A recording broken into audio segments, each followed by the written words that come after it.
بسم اللہ الرحمن الرحیم۔ اللہ کے نام سے شروع جو بڑا مہربان نہایت رحم والا ہے۔ دنیا میں وہی لوگ کامیاب ہوئے جنہوں نے وقت کی قدر کی۔ دنیا کی ہر کھوئی ہوئی چیز واپس مل جاتی ہے، صرف ایک گزرا ہوا وقت لوٹ کر نہیں آتا۔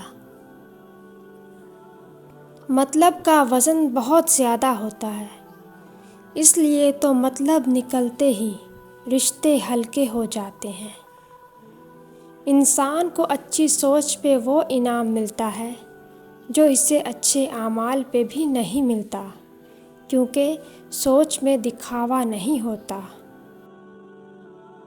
10 مرتبہ کی نصیحت وہ اثر نہیں رکھتی جو ایک ٹھوکر ہمیشہ کے لیے سبق سکھا جاتی ہے۔ اگر علم حاصل کرنا چاہتے ہو تو سوال عقل کے دائرے میں اور اختلاف احترام کے دائرے میں کرو۔ اگر کبھی دشمن اور منافق میں صلح کی گنجائش پیدا ہو تو دشمن کے ساتھ صلح کر لے، منافق کے ساتھ ہرگز نہیں۔ کامیاب زندگی کے لیے بھاگ دوڑ خود کرنی پڑتی ہے۔ لوگ صرف مبارکباد اور اظہار افسوس کے لیے آتے ہیں۔ کچھ نئے لوگ آپ کی زندگی میں پرانے لوگوں کی قدر دلوانے کے لیے آتے ہیں۔ کتابوں کے علاوہ وہ چیز جو سبق دیتی ہے وہ زندگی ہے۔ کسی سے دل کتنا بھی خفا ہو جائے، خاموش رہنا، بے ادبی کبھی نہ کرنا۔ جس رشتے کو شک خراب کر دے، پھر قسمیں اسے ٹھیک نہیں کر سکتی۔ جب انسان اپنی وقت کھو دے تو اس کے لیے بہترین پناہ خاموشی ہے، کیونکہ وضاحت کبھی سچا ثابت نہیں کر سکتی۔ ندامت کبھی نعم البدل نہیں ہو سکتی۔ الفاظ کبھی بھی انسان کو اس کا کھویا ہوا مقام واپس نہیں دلا سکتے۔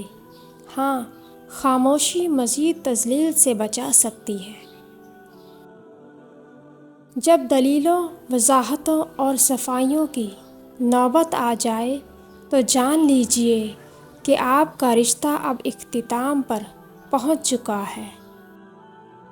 اچھے مزاج کا بہترین وصف یہ ہے کہ برے مزاج کو برداشت کر لیا جائے۔ محبت صرف اور صرف محبت اور اعتبار کے بیچ مضبوط ہوتی ہے۔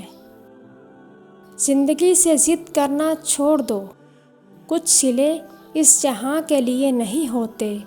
سبھی خواہشیں اس دنیا میں پوری ہونے لگیں تو پھر اگلے جہاں کے لیے کیا باقی رہ جائے گا؟ غم نہ کرنا، یہ دنیا آپ کے ساتھ نہیں، بلکہ خوش ہونا کہ دنیا کا مالک آپ کے ساتھ ہے۔ زخم جو دکھتے نہیں وہ دکھتے بہت ہیں۔ اگر سکون چاہتے ہو تو دوسروں کا سکون برباد نہ کرو۔ رزق عورت کے نصیب میں ہوتا ہے، جبکہ اولاد آدمی کے مقدر میں۔ رزق کے لیے آدمی نہ بدلو، اولاد کے لیے بیوی نہ چھوڑو۔ سجدے میں تھوڑی دیر ٹھہر کے دیکھو، جتنی الجھنیں ہیں سب سلجھ جائیں گی۔